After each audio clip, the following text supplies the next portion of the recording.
gracias a Él. Ahora usted es hijo de Él.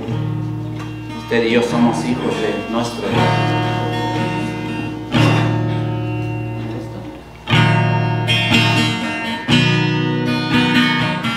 ¿Se pueden poner de pie, hermano?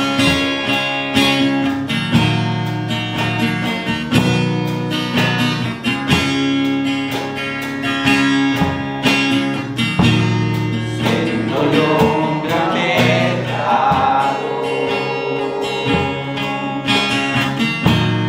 extraviado en el error, incapaz fui de quitar la culpa que cargaba mi corazón.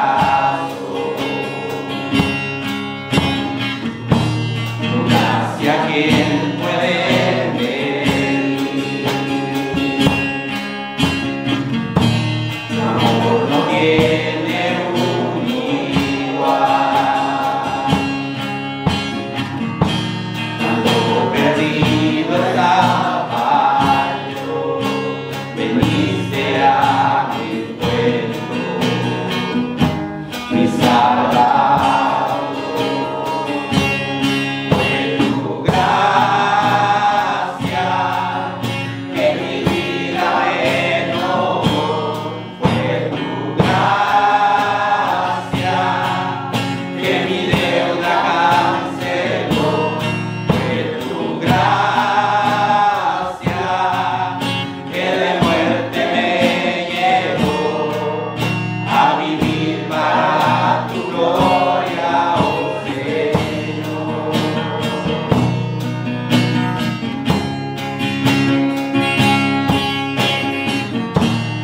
En la cruz donde murió el perfecto Hijo de Dios, la sentencia Él sufrió, la que yo merecía por mi maldad. Tu gracia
Qué precioso himno.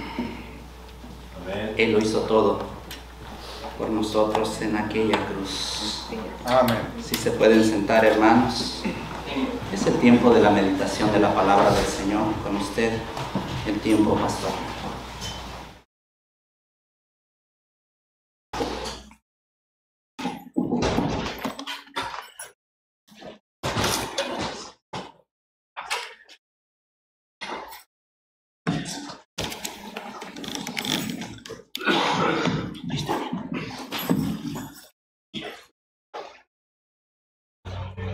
Son las 12 en punto, hermanos, nos quedamos con unos cuantos minutos, pero bueno, todo esto es parte de nuestra adoración en realidad.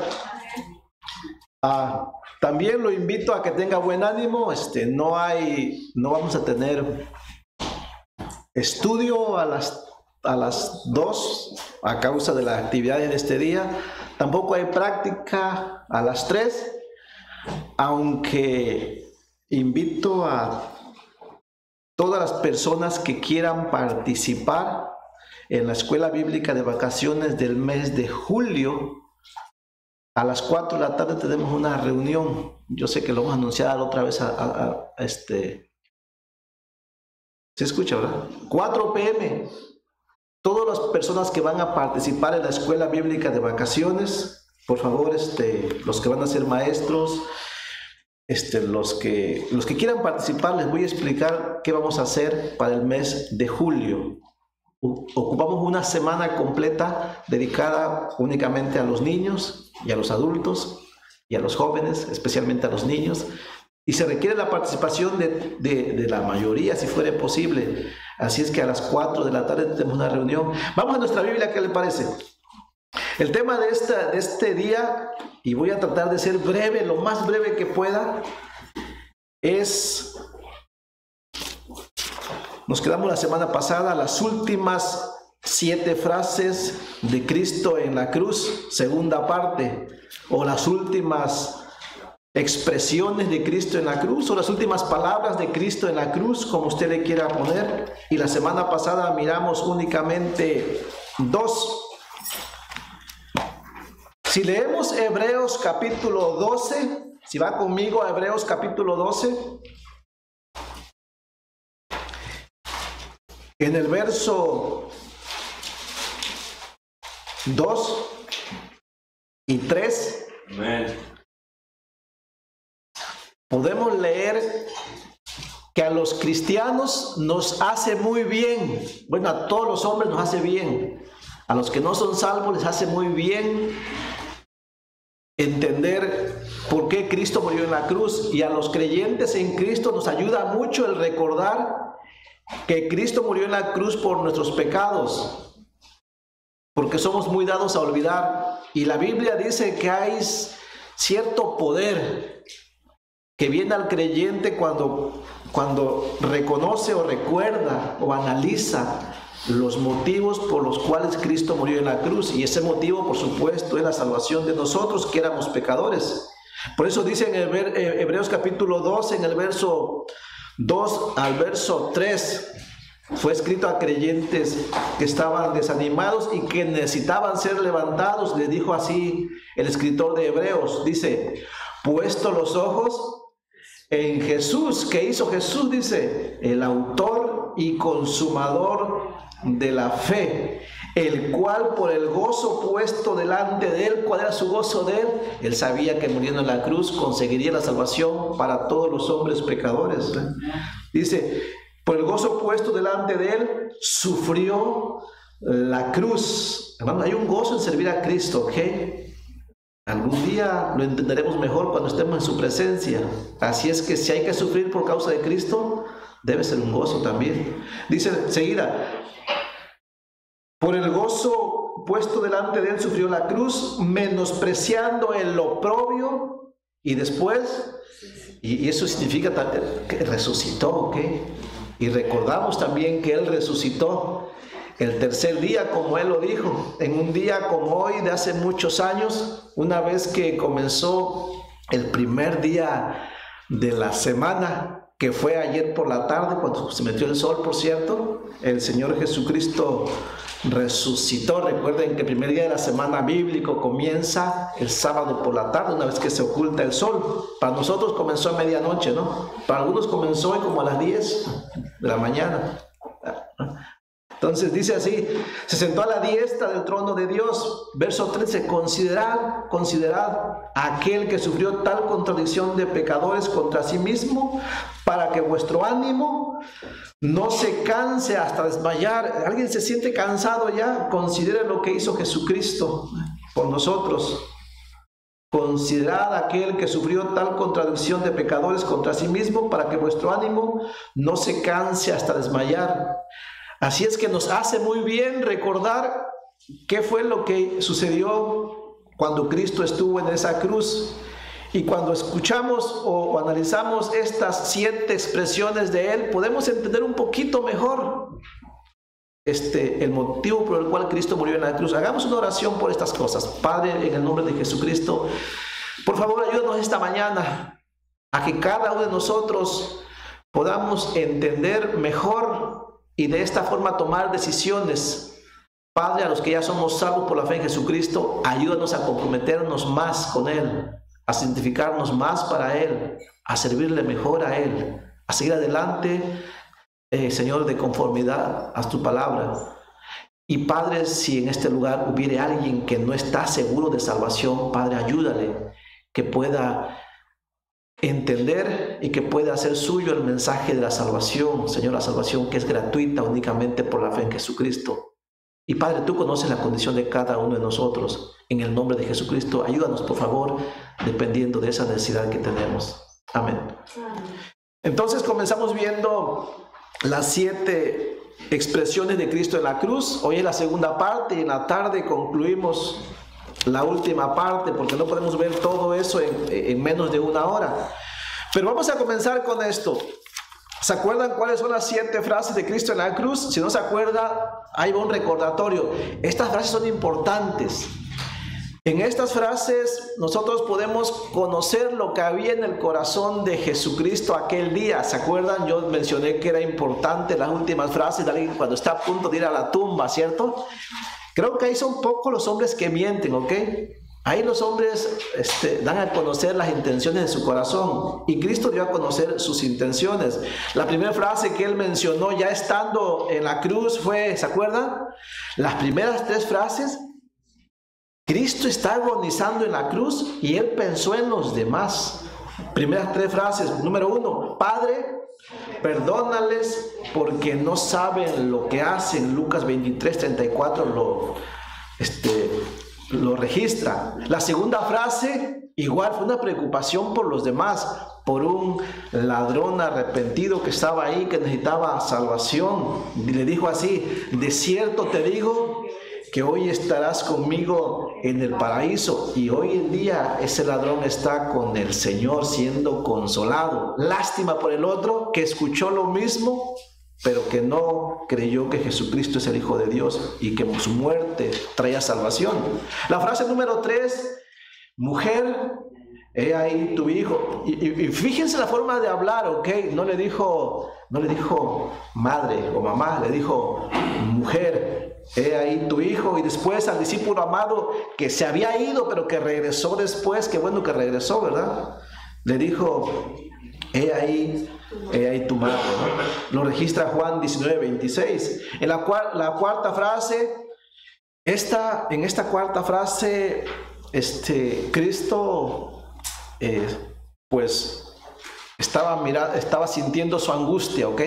La angustia, el sufrimiento, el dolor, a causa de que Dios, el Padre, estaba juzgando el pecado en Jesucristo. Jesucristo no cometió pecado, pero voluntariamente decidió llevar el pecado de toda la humanidad, desde Adán y Eva hasta nuestros tiempos y de todos los tiempos. No solamente llevó nuestro pecado, sino que por el pecado puesto en Él, sufrió el juicio de Dios. Y Él dijo esta frase, Elí, Elí, lama sabactani, que traducido es, Dios mío, ¿por qué me has desamparado? ¿Por qué me has abandonado? ¿No?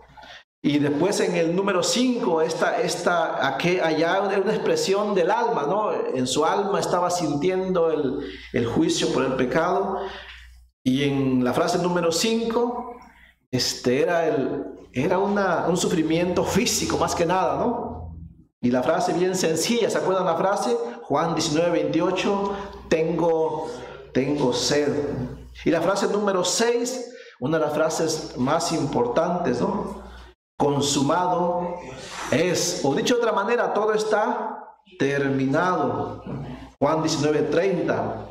Y la última frase, la número 7, Padre, en tus manos encomiendo mi espíritu. La forma en la que lo dijo Cristo no la podríamos decir nosotros, aunque de una manera sí la podemos usar.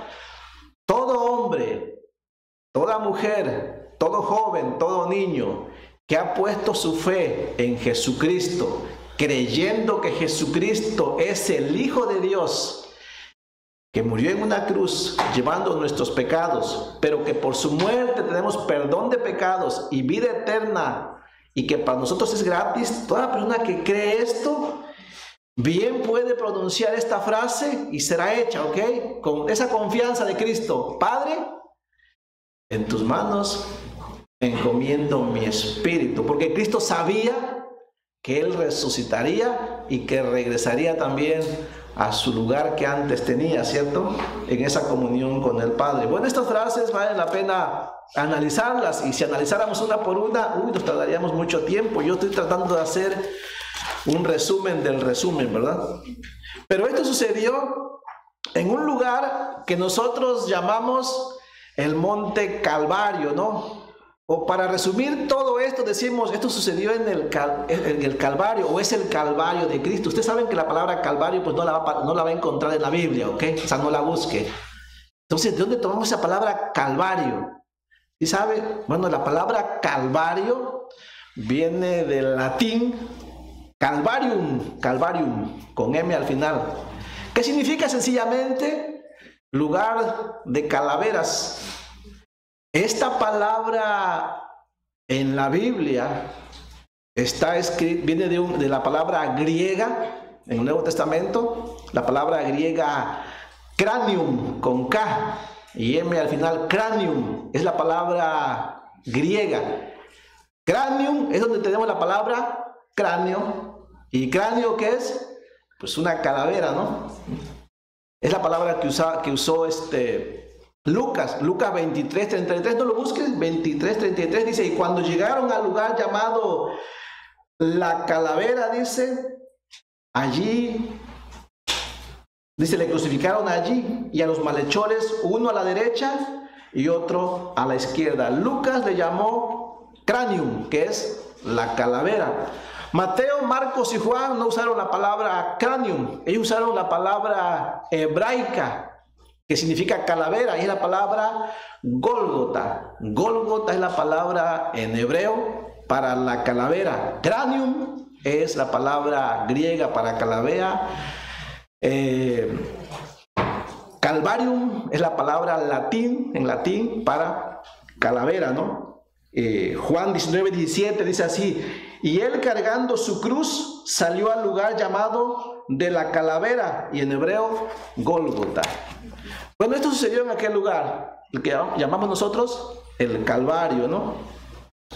Allí en ese lugar, en el Monte Calvario, había una multitud. Analice esto, ponga en su mente, había una multitud ahí. Por cierto, la mayor parte de esa multitud eran personas que no estaban del lado de Jesucristo. De hecho, era el menor número, porque había un pequeño número de personas que sí tenían pues ese amor por Jesucristo. Allí en esa multitud, o entre la multitud, se dio a conocer o se mostró el corazón de cada uno de ellos. Por ejemplo, allí estaba la gente común, judíos especialmente, ¿verdad? Y eran más que nada espectadores, y la mayoría de ellos fueron los que dijeron, pues crucifícale, ¿no? ellos no creyeron lo que Jesucristo les había enseñado y había hecho muchos milagros entre ellos, pero ellos le rechazaron. Allí también estaban algunos que le injuriaban, allí estaban otros que le vituperaban, allí estaban los sacerdotes que hacían esto, allí estaban los soldados que ya le consideraban como muerto, por eso ellos dicen que echaron suertes sobre sus ropas para repartírsela. Pero ahí entre ellos también estaba un pequeño grupo que amaban al Señor. Vaya conmigo a Juan capítulo 19 en el verso 25. Ni siquiera he empezado, pero quiero que veamos el panorama completo, ¿no? Lo que estaba pasando ahí, en el Calvario. Juan 19, 25, vamos a nuestra Biblia. Juan nos dice quiénes estaban a favor de Jesucristo, quiénes tenían este amor, este sentimiento positivo por el Salvador, en aquellos días todavía conocido por muchos como el Hijo de María. Dice Juan 19, 25. ¿Lo encontró? Dice Juan 19, 25, dice: estaban junto a la cruz de Jesús su madre y la hermana de su madre, María, mujer de Cleofas, y María Magdalena. Cuando vio Jesús a su madre y al discípulo a quien él amaba, o sea, también ahí estaba el discípulo a quien él amaba, y sabemos que ese discípulo se llamaba Juan. Así es que había ahí ese pequeño grupo de personas. También Marcos capítulo 15 en el verso 40. Marcos también registra este pequeño grupo de personas que estaban a favor de Jesucristo. Marcos 15, verso 40 al 41. Siempre me sorprende que la mayor cantidad de personas que son fieles a Jesucristo son mujeres. ¿A qué se deberá? ¿Ya se dio cuenta? Dice, ¿lo tiene Marcos 15:40? También había algunas mujeres mirando de lejos, entre las cuales estaban María Magdalena, María la madre de Jacobo el menor y de José, y Salomé, quienes cuando él estaba en Galilea le seguían y le servían, y otras muchas que habían subido con él a Jerusalén.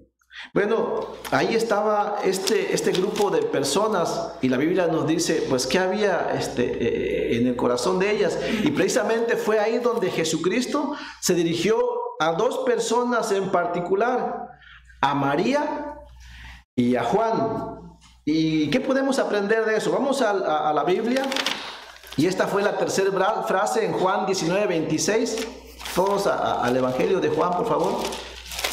Juan 19:26.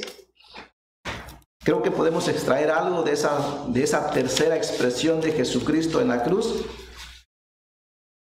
Juan 19:26. ¿Lo encontró? Leamos desde el verso 25 y dice así: estaban junto a la cruz de Jesús su madre y la hermana de su madre, María, mujer de Cleofas, y María Magdalena. Cuando vio Jesús a su madre y al discípulo a quien él amaba, que estaban presentes, dijo a su madre, tercera frase de Cristo en la cruz, ¿ok? Mujer, he ahí tu hijo. Después dijo al discípulo, he ahí tu madre. Y desde aquella hora el discípulo la recibió en su casa. ¿Y qué podemos aprender de esta frase? Y le soy sincero, se lo dije la otra vez, yo no pretendo decirles, hermanos, yo sé que esto es exactamente lo que quiso decir Jesucristo. No, hermanos, nadie realmente sabe la profundidad de esas palabras, pero algo podemos nosotros aprender comparando estas frases con otros textos bíblicos. Lo que sí podemos aprender ahí Y fíjense, no sé qué tan importante sea para usted esto. En esa frase que le dijo Jesús a su madre con mucho amor y con mucho respeto, recuerden que María en ese momento estaba pasando una aflicción terrible, se estaba cumpliendo la profecía de un hombre llamado, ¿se acuerdan? Simeón. Cuando ella fue a presentar a Jesucristo al templo, Simeón le dijo sobre él, una profecía, ¿no? Una espada traspasará tu alma, ¿no? Y hablaba sobre el dolor que ella sentiría algún día cuando ese hijo de María fuera a la cruz. Y ahora Jesucristo le dice a ella, repetimos la frase, ¿cuál fue la frase? Mujer, he ahí tu hijo. Y es interesante porque Jesucristo no se está refiriendo a ella como su madre, ¿no? ¿Y por qué Jesucristo hizo eso? ¿Qué no era más fácil de decirle, madre, no sé, he ahí tu hijo? Sería lo normal, ¿no? Pero Jesucristo usa la palabra mujer. No era la primera vez que Jesucristo usaba esta frase. En Juan capítulo 2, en el verso 4, no vaya, cuando se celebraron unas bodas en Caná de Galilea, Jesucristo usó esta misma frase. ¿Se acuerdan? Que les faltó el vino y María quiso pues decirle a Jesús sobre esta necesidad, y Jesús le dijo, mujer, ¿qué tienes conmigo? Dice, aún no ha llegado mi hora. Aunque fueron palabras duras, no fueron palabras sin amor. María sí sabía cuál era el propósito de que Jesucristo viniera a este mundo, ¿ok? Y María sabía que algún día esta relación de madre e hijo tendría que terminar. Y esto comenzó cuando Jesucristo empezó en su ministerio. Antes de eso, la Biblia dice que Jesús estaba sujeto a sus padres. Pero llegaría un momento en que Jesucristo tendría que cumplir el propósito que venía a este mundo. ¿Y cuál es su propósito? Es increíble, pero Jesucristo nació para morir.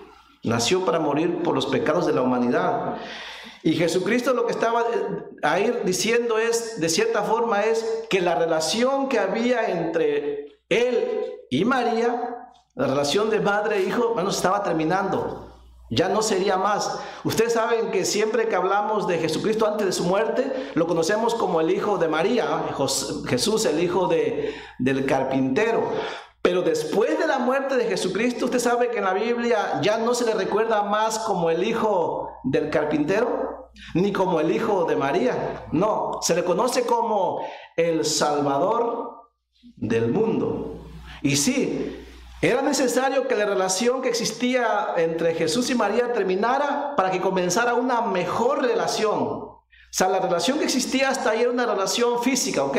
De madre e hijo, pero ahora habría una relación espiritual. De hecho, María misma, podemos decir que se convertiría en la hija de Dios a través de la salvación por Jesucristo. La Biblia enseña que todos los hombres somos pecadores, Romanos 3:23, por cuanto todos pecaron. ¿Y quiénes son todos?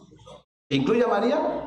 Por supuesto. No hay ningún hombre sobre la tierra que haya nacido sin pecado, solamente Jesús, el Hijo de Dios. Todos los hombres son pecadores. Y era necesario que Jesucristo fuera a la cruz para salvar a todos los hombres. De hecho, usted y yo somos salvos y somos hijos de Dios por la muerte de Jesucristo en la cruz. Nuestra relación con Jesucristo es espiritual, ¿cierto? No le miramos, no le tocamos, no le vemos, pero ¿podemos tener comunión con Él? Sí. Cada que estamos en oración, tenemos esa comunión con el Señor. Cada que leemos su palabra, tenemos esa comunión con el Señor. Él está con nosotros, Él vive dentro de nosotros por medio del Espíritu Santo.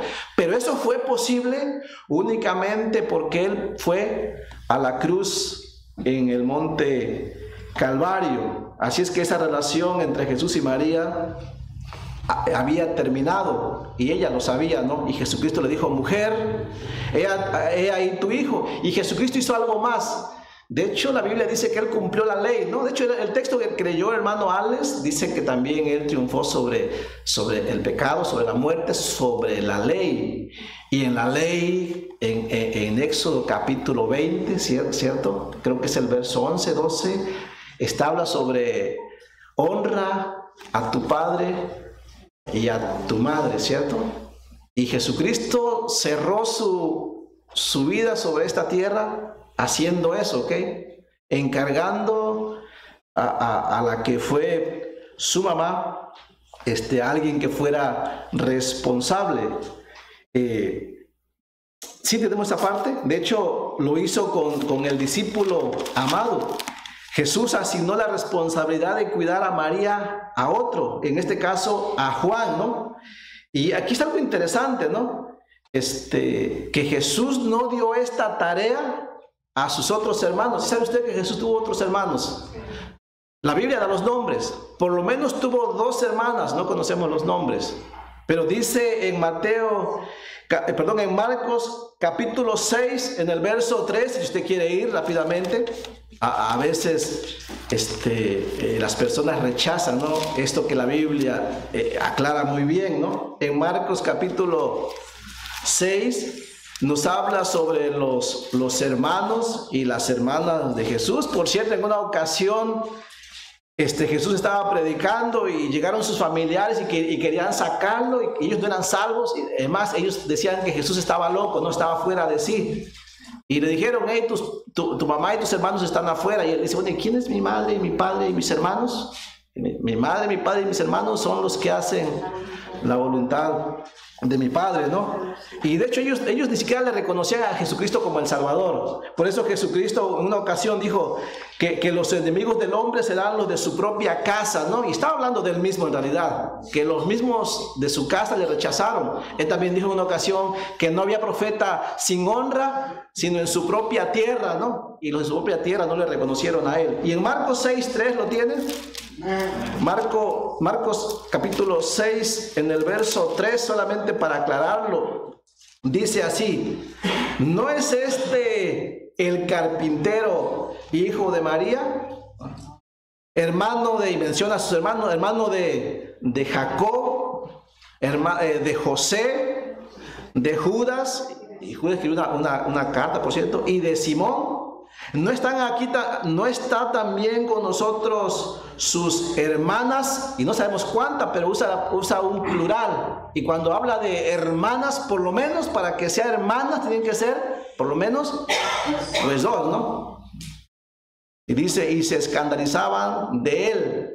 Mas Jesús le decía: no hay profeta sin honra, sino en su propia tierra y entre sus parientes y en su casa. Sus hermanos no eran salvos, ¿ok?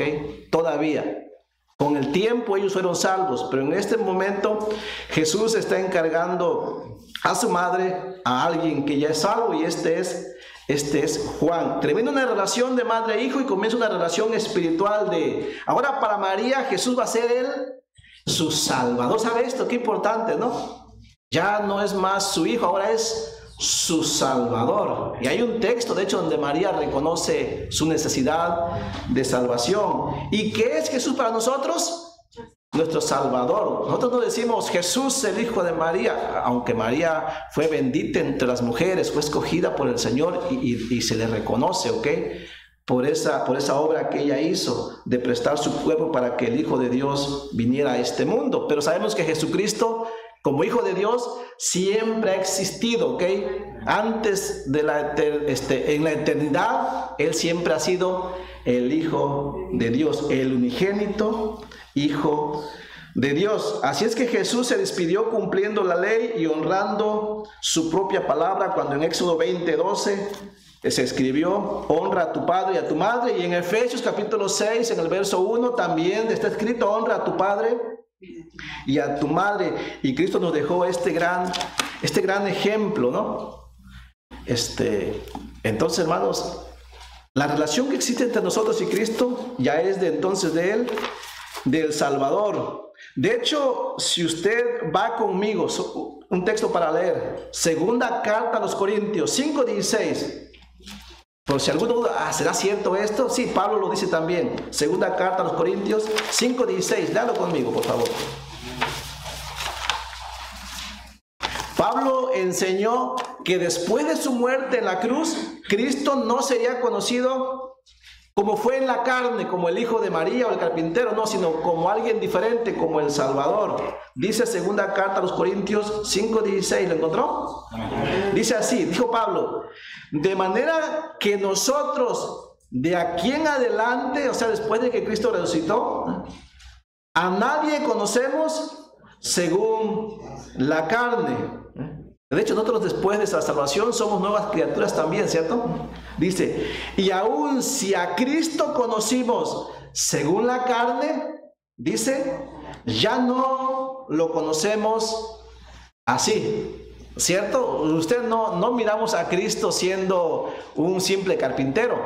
No se le ocurra mirar a Cristo siendo un simple carpintero, siendo un hombre que dejó sus atributos de Dios a un lado. No, cuando mire a Jesucristo, recuerden, Él está a la diestra del Padre, Él está en su poder, Él es el Salvador, Él tiene poder de dar vida o quitar la vida, Él es Dios. Esa fue la frase que dijo Cristo, la tercera frase que dijo Cristo en la cruz. Vamos ahora a Mateo capítulo 27, cuarta expresión de Cristo en la cruz. Mateo capítulo... Bueno, vaya a Marcos mejor. Marcos 15:34. Marcos 15:34. Mateo 27:46 y Marcos 15:34 registran esta frase. Marcos 15:34.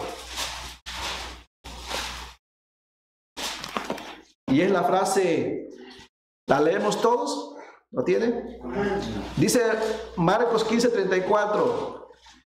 Y a la hora novena, Jesús clamó a gran voz diciendo, Eloi, Eloi, lama sabactani. Es una pregunta que traducido es, Dios mío, ¿por qué me has desamparado? Y dice el verso 35, y algunos de los que estaban allí decían al oírlo, mirad, llama a Elías, dice. Y esta frase, hermano, Dios mío, ¿por qué me has desamparado? Y es una pregunta de Jesucristo, ¿ok? Y la pregunta es válida. Jesús no se está quejando contra el Padre, ¿ok? Jesús no hace lo que hacemos nosotros a veces, ¿no? A veces nos empieza a ir un poco mal, ¿le ha pasado? Y luego nosotros sí lo hacemos con prejuicio. Y decimos, Señor, ¿por qué permites que me pase esto, no? Y a veces nosotros ignoramos que Dios permite ciertas cosas en nuestra vida que son difíciles para nuestro propio bien. ¿Hay veces lo necesitamos? Sí, hermano. Yo soy de la idea, porque lo encuentro en la Biblia, yo soy del pensamiento en la Biblia y lo he visto, ¿ok? Cuando un creyente en Cristo se descarría, se rebela, ¿saben qué es lo mejor para su corazón en ese momento? Y sí, yo sé que mucho amor, ¿ok? Amor del Señor. Sí, pero ¿cómo se manifiesta el amor? Normalmente. ¿Y qué hace usted cuando su hijo se descarría y se rebela, ¿ok? Y usted le ama porque es su hijo, ¿cierto? ¿Y qué usa por amor? Y disciplina. Y luego el hijo dice, ¿pero por qué me pasa esto? Pues que lo necesitas, ¿no? Eso hacemos nosotros. Pero Jesucristo hace una pregunta, Señor, Dios mío, ¿por qué me has desamparado? Bueno, esta es una frase central en la Biblia. Esta es una expresión muy profunda. Es una expresión del alma. Esta expresión fue dicha en medio de grandes tinieblas. De hecho, según el verso 45, hermano, dice la Biblia que hubo densas tinieblas en aquel momento cuando Jesucristo estaba sufriendo, y Jesucristo, en pocas palabras, se sintió abandonado. ¿Y qué puedo aprender sobre esto? Miren, imagínense a Cristo ahí en la cruz. Dice la Biblia que hubo tinieblas por 3 horas, unas tinieblas tan terribles, tinieblas parecidas a las que hubo en el Antiguo Testamento, que fueron parte de las 10 plagas, ¿se acuerdan? Y Jesucristo sintió el abandono del Padre. ¿Y saben por qué Jesucristo sintió el abandono del Padre? Bueno, Cristo sintió el abandono del Padre porque el pecado de la humanidad estaba sobre Cristo. Cristo fue abandonado para que usted y yo no seamos abandonados. Le digo algo, usted que ha puesto la fe en Jesucristo, no sé si todos los que están aquí son salvos, pero si usted es salvo, Jesucristo nunca le ha abandonado y nunca la abandonará. No sé si entiende. O sea, yo no entiendo, a veces los creyentes hacemos esto, aún los creyentes, es que el Señor me ha abandonado. No es cierto, nunca te ha abandonado.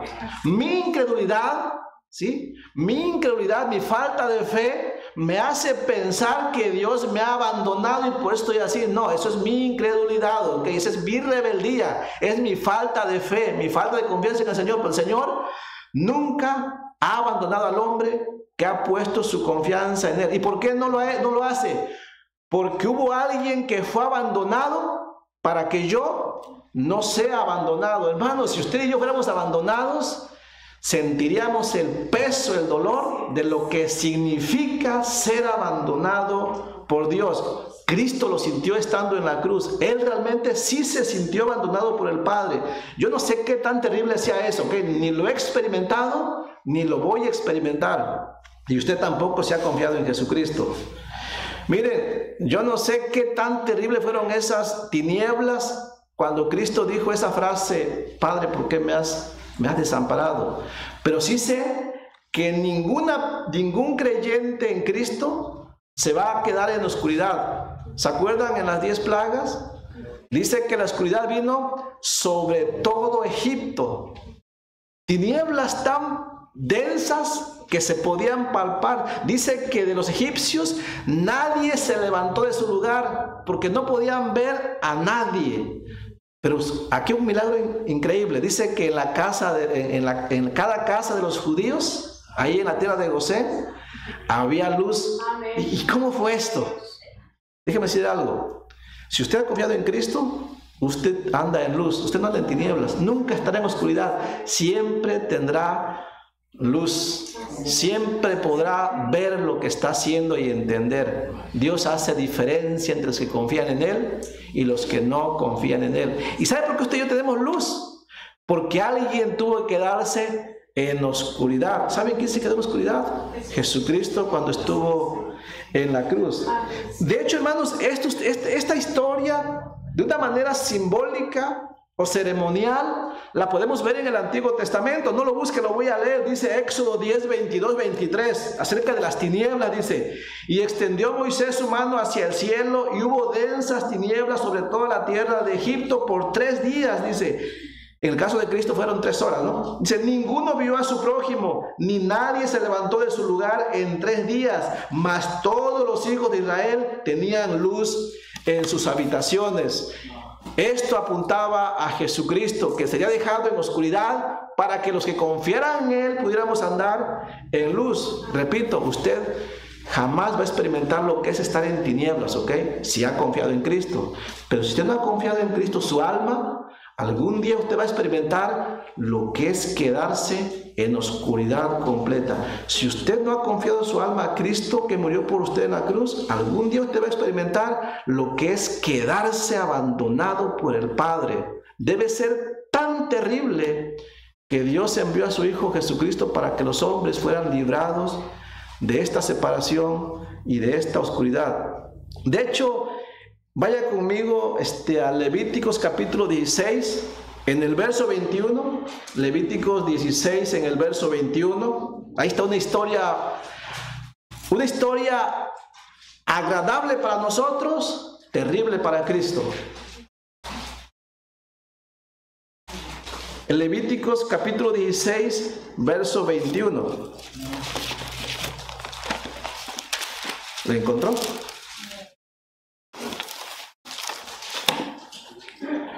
¿Todos llegamos? Tiene que ver con lo que significa ser abandonado. ¿Por qué Jesucristo sintió que fue abandonado por el Padre? Y literalmente fue abandonado, ¿ok? En ese momento. ¿Por qué? Porque Él estaba llevando el pecado sobre su cuerpo. Y Dios es santo y Dios no se relaciona con el pecado. Y como el pecado estaba en Cristo, el Padre dice que en ese momento le abandonó.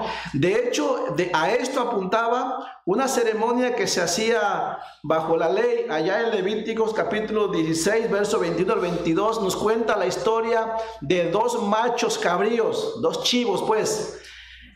Un macho cabrío dice que se sacrificaba para hacer expiación sobre el pecado, es decir, para perdonar el pecado. Y otro macho cabrío no se sacrificaba, sino que dice que el sacerdote ponía las manos sobre ese macho cabrío que estaba vivo para pasar los pecados del pueblo a ese macho cabrío. Y ese macho cabrío era enviado al desierto, o en pocas palabras era abandonado. ¿Y qué pasaba con esa cabra en el desierto? Y pues se moría, ¿ok? Era abandonado.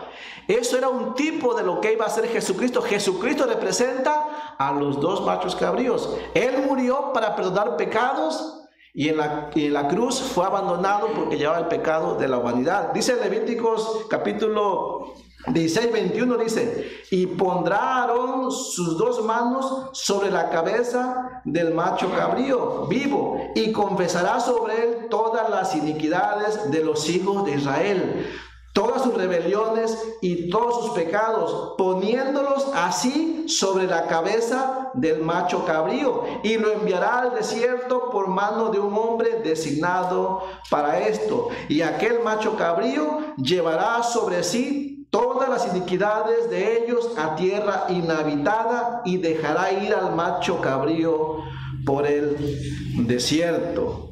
Esto es lo que hizo Jesucristo ahí. Por eso Él dijo: Padre, ¿por qué me has abandonado? De hecho, fue lo mismo que escribió Isaías 53 en el verso 5. Lo voy a leer. Escuchen lo que dice Isaías 53, verso 5. Dice, hablando de Cristo, ¿qué dice? Mas Él herido fue por nuestras rebeliones, molido por nuestros pecados. El castigo de nuestra paz fue sobre Él, y por su llaga fuimos nosotros curados. Así es que Jesús, hermanos, se convirtió en ese macho cabrío.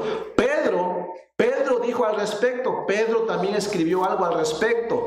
Pedro dijo así, primera carta de Pedro, capítulo 2, en el verso 24. Escuchen lo que escribió Pedro, dice, hablando de Cristo: quien llevó él mismo nuestros pecados en su cuerpo sobre el madero, para que nosotros, estando muertos a los pecados, vivamos a la justicia, y por cuya herida fuisteis sanados. Sí, hermano, lo que yo tenía que pagar, lo pagó Cristo. Mi muerte la murió Cristo. Mis tinieblas las sufrió Cristo. Mi abandono lo sufrió Cristo. Él llevó mis pecados. Pero yo soy salvo ahora. ¿Por qué?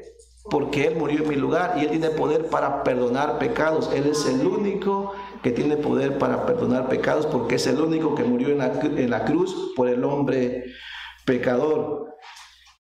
Y recuerden, Dios hizo, y muchos preguntan, pero ¿cómo le abandonó el Padre? Sí, hermanos, Dios se toma muy en serio el pecado. La Biblia dice que Dios es santo y Dios no se mezcla con el pecado, ¿ok? Y en ese momento Cristo estaba llevando el pecado sobre su cuerpo. En el Salmo 22:3 dice, pues, pero tú eres santo, dice, tú que habitas entre las alabanzas de Israel. Y el Salmo 22 es un salmo mesiánico también. Nos habla del por qué el Padre le abandonó al Hijo. Porque el carácter de Dios entonces es santo y no tolera el pecado. Eso nos ayuda a nosotros.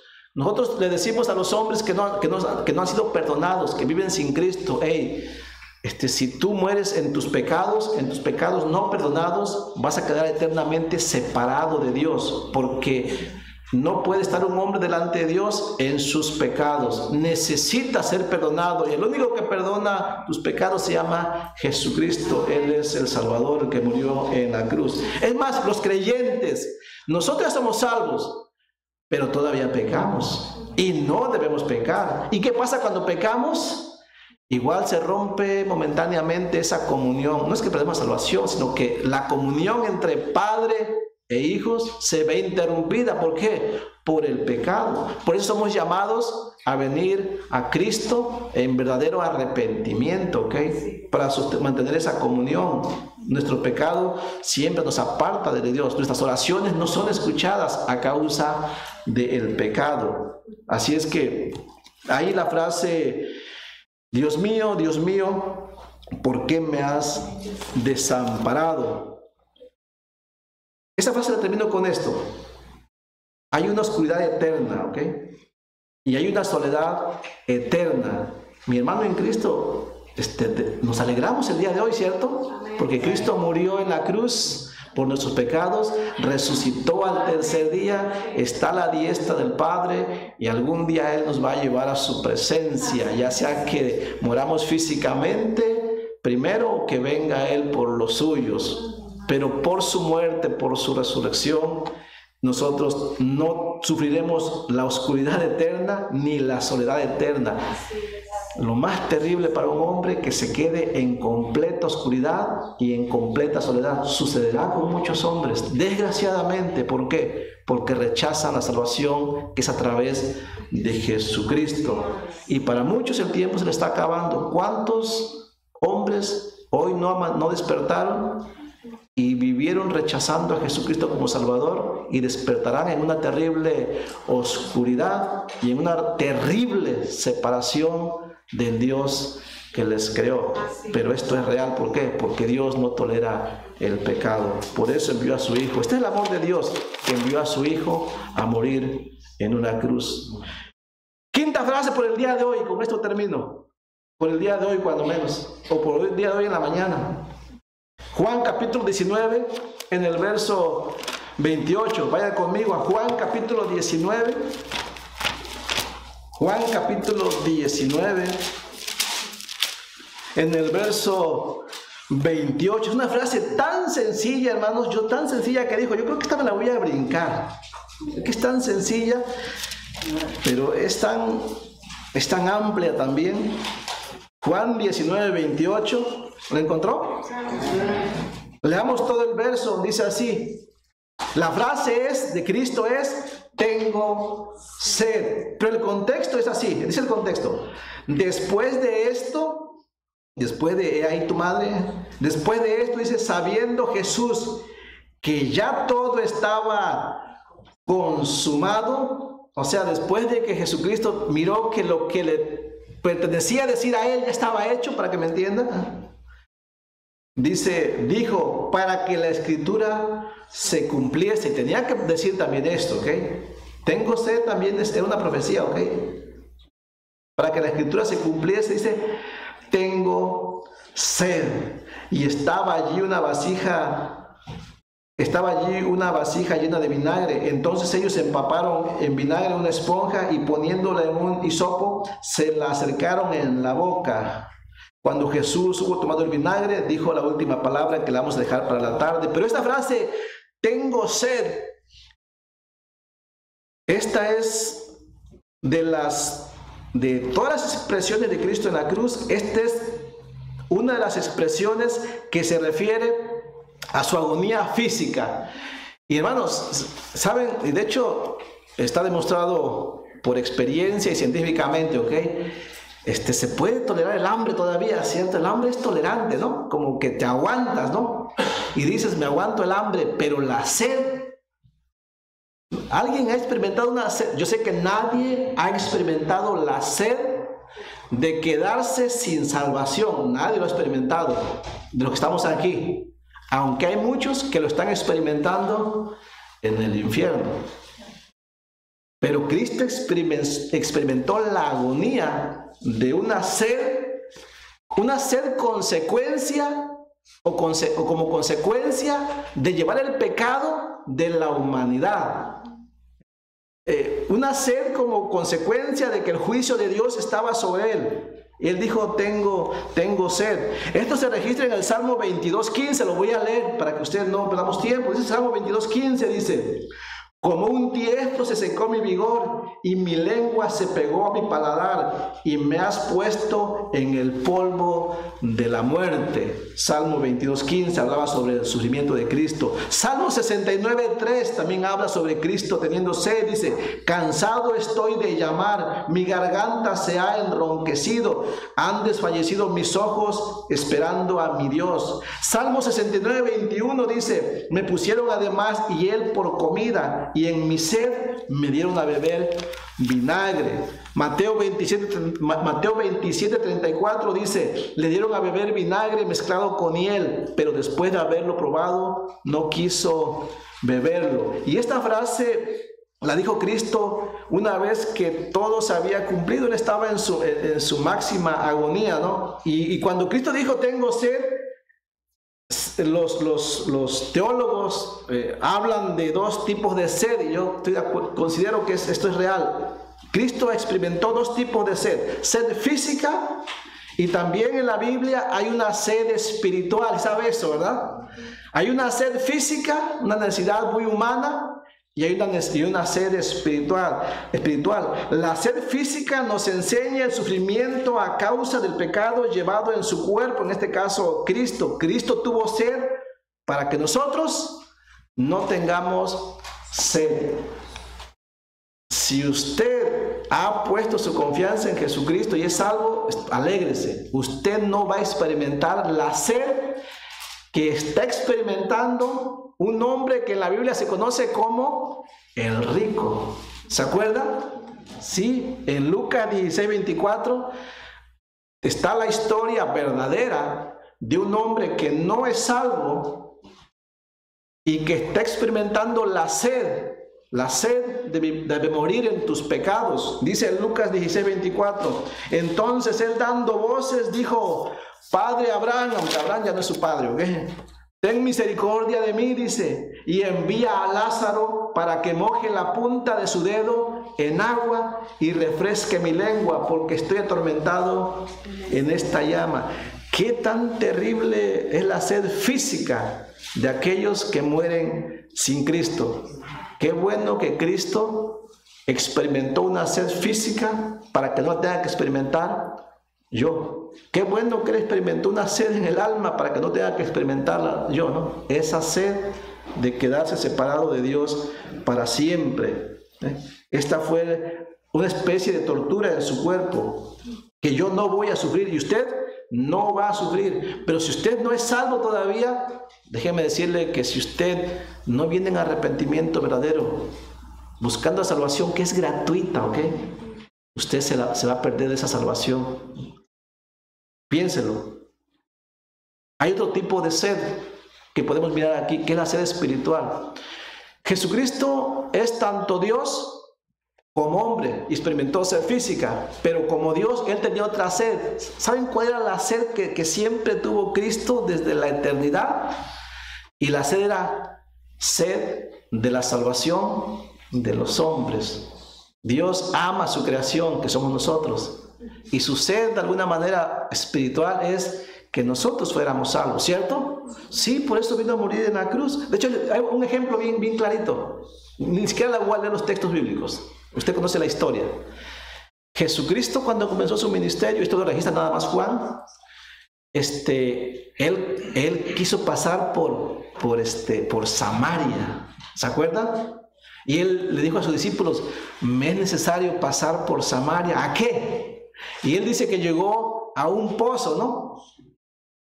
Y él pidió agua a una mujer samaritana. Es una sed física, ¿cierto? Pero seamos sinceros, esta era la sed que Cristo tenía. Él quería pasar a Samaria porque tenía sed física. ¿Qué sed tenía él? Sed de salvar a una mujer que después llevaría también esa misma agua de la salvación a otros. ¿Se acuerdan? Y él le dijo a la mujer samaritana, no, ya no lo busque. Juan 4:10 dice, respondió Jesús y le dijo, si conocieres el don de Dios y quién es el que te dice, dame de beber, dice, tú le pedirías y él te daría agua viva, dice. Juan 4:13 dice, respondió Jesús y le dijo a la mujer samaritana, cualquiera que bebiere de esta agua, o sea, del pozo, sed física, volverá a tener sed. El mundo tiene sed y quiere calmar su sed comprando casas, no sé, teniendo riquezas, no sé, perteneciendo a ciertos clubes, haciendo, no sé, ciertos deportes, no sé, haciendo ciertas cosas, ¿cierto?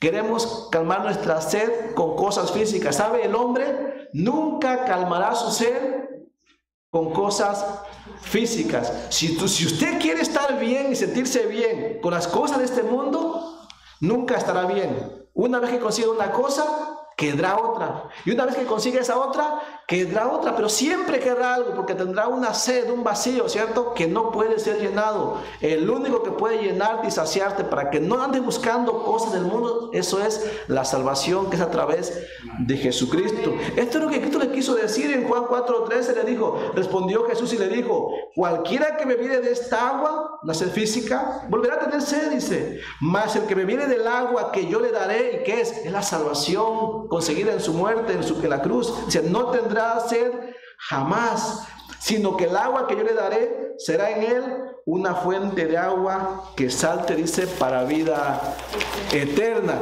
Y de hecho Apocalipsis 22:17 lo voy a leer, dice así: y el espíritu y la esposa dice, ven. Y el que oye diga, ven. Y el que tiene sed, venga. Y el que quiera, tome del agua de la vida gratuitamente. ¿Usted quiere saciar su sed porque está inseguro de dónde va si muere hoy? Venga a Cristo y dígale, Jesús, ahora yo entiendo que tu muerte en la cruz fue para perdonar mis pecados. Ahora te entrego mi alma misma. Confío en que tú eres el Hijo de Dios, que me perdona y que me promete vida eterna. Es una obra de Cristo. No tienes que pagar nada. Tú no puedes salvarte a ti mismo. Solamente Cristo puede hacerlo, pero tienes que tener fe en Él. Así es que este es el mensaje. ¿Ya tomaste de esa agua de la salvación? Piénsalo. ¿Estás confiando en Cristo creyente todavía? Analiza tu vida. Hoy es el tiempo en el que podemos venir delante de Él y hacer y ponernos a cuentas con Él. Repito, hermano, ¿se acuerdan que había dos hombres junto a Cristo en la cruz? Uno tuvo sed, ¿cierto? Pero sed de la salvación, ¿no? ¿Y qué hizo Cristo? ¿Lo sació, sí o no?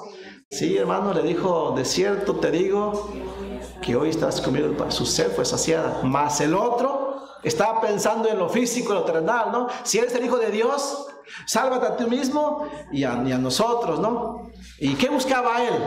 Las cosas de este mundo, ¿no? Y ese hombre nunca sació su sed. Es más, ese hombre tristemente está junto al rico, sufriendo una terrible sed. Pero Jesucristo sacia la sed del hombre y el tiempo se nos pasó. Pero analizamos, ¿vale la pena recordar el sacrificio de Cristo en la cruz? Por supuesto. ¿Necesitamos compartir esto con los demás? Por supuesto. Hermano, me cuesta mucho. Empecemos por la casa. Empecemos por los hijos, ¿qué le parece? Y si en tu trabajo puedes, con tu compañero de trabajo, con el vecino, ¿sí me entienden? Si usted tal vez le da miedo, no empiece no quiera empezar por el mundo lejano, ¿no? A veces los más cercanos no tienen salvación. Pues empecemos por ahí. ¿Saben? No seamos como Lot. ¿Saben? El hombre que perdió todo, ¿no? Ni siquiera su familia pudo compartir el evangelio, Lot. ¿Lo pudo haber hecho? Sí. Miren, Abraham pensó que a lo mejor a lo suyo, ¿se acuerdan? ¿Qué tal 50, no? 40, 30, 20. Terminó en 10, ¿saben? Tal vez Abraham pensó, bueno, yo creo que 10 sí, porque más o menos 10 era la familia de Lot. Pero ni siquiera 10. ¿Nosotros sí podemos hacerlo? Sí. ¿Por qué? Porque recordamos el motivo de la muerte de Cristo en la cruz. Y tenemos seguridad porque Él resucitó. Amén. ¿Okay? Y sus promesas se van a cumplir, hermanos. Servimos a un Dios vivo. Dios está a la diestra del Padre. Vamos a dar gracias al Señor. Y yo te pido que hoy, si es necesario ponernos a cuenta con el Señor, hazlo. Tenemos oportunidad todavía. Vamos a orar. Padre bendito, en el nombre de Jesucristo, gracias este día, Señor, porque pudimos reunirnos. Usa bien tu palabra en nuestros corazones, por favor. Padre, yo te pido, Señor, que que bendigas con tu salvación a aquellos que te necesitan. Padre, aquellas almas que hasta hoy en día no tienen tu salvación, pero que han escuchado tu evangelio, Señor, ayúdales, por favor. Así como nos ayudaste a nosotros, que estábamos en oscuridad, que estábamos en abandono. Señor, ayúdales a ellos también para que puedan ser salvos. Padre, ayuda a nuestros hijos, a nuestros parientes, empezando por ahí tal vez. Y Padre, también te pido por cada uno de los que ya son salvos. Y Padre, los que somos salvos también tenemos esta lucha por nuestra incredulidad. Y muchas veces nos sentimos abandonados y nos sentimos sedientos y nos sentimos en oscuridad. Y yo sé que no es porque nos has abandonado, porque has sufrido todas esas cosas. Y yo sé, Padre, que es por nuestra falta de fe muchas veces. Padre, ayúdanos, que hoy tengamos la disposición a comprometernos, a consagrarnos delante de ti, a seguir caminando, Señor, este camino de la fe. Padre, ayúdanos a que nuestros ojos estén puestos siempre en nuestro glorioso Salvador, que murió en la cruz, pero que resucitó también al tercer día, tal y como lo dijo, y por eso tenemos seguridad nosotros. Padre, ayúdanos en el nombre de Jesucristo. Amén.